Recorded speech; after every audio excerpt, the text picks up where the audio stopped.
युती होऊ शकते असं म्हणायचं? हे बघा, उभय पक्षांच्या दोन्ही नेत्यांची आमची सर्वांची आता ही बैठक झाली, सकारात्मक बैठक पार पडली आणि जालना शहराच्या महानगरपालिकेच्या अनुषंगानं ही युती झाली पाहिजे अशा दृष्टीने ही बैठक झाली. आणि मग दोन्ही नेत्यांनी सांगितलं, पण आंबेकर साहेबांनी सांगितलं, माजी आमदार आपले कैलाजी गोरंट्याल साहेबांनी सांगितलं की प्रत्येक प्रभागाचा आम्ही अभ्यास करणार आहे. सध्या ही जी बैठक झाली ही काही फायनल बैठक नाही, ही प्राथमिक बैठक झाली आणि अजून तर भारतीय जनता पार्टीच्या आमच्या सर्व उमेदवारांच्या मुलाखती होणार आहे. जोपर्यंत संपूर्ण डेटा आमच्या ताब्यात येत नाही तोपर्यंत वाटाघाटीची बैठक या ठिकाणी होणार नाही. आणि म्हणून आजची ही प्राथमिक बैठक ही अत्यंत सकारात्मक अशी बैठक या ठिकाणी पार पडली.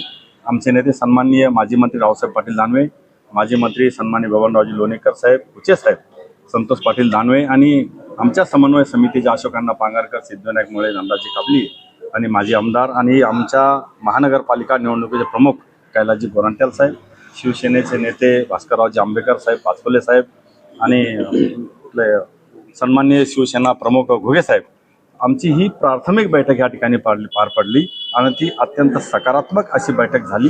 महायुती जालन्यामध्ये होणार आहे कारण हिंदू मतांचं विघटन त्या ठिकाणी होऊ नये आणि म्हणून ही अत्यंत चांगल्या पद्धतीची बैठक आज पार पडली. 2-3 दिवसामध्ये पुन्हा दुसरी चर्चेची फेरी त्या ठिकाणी होईल.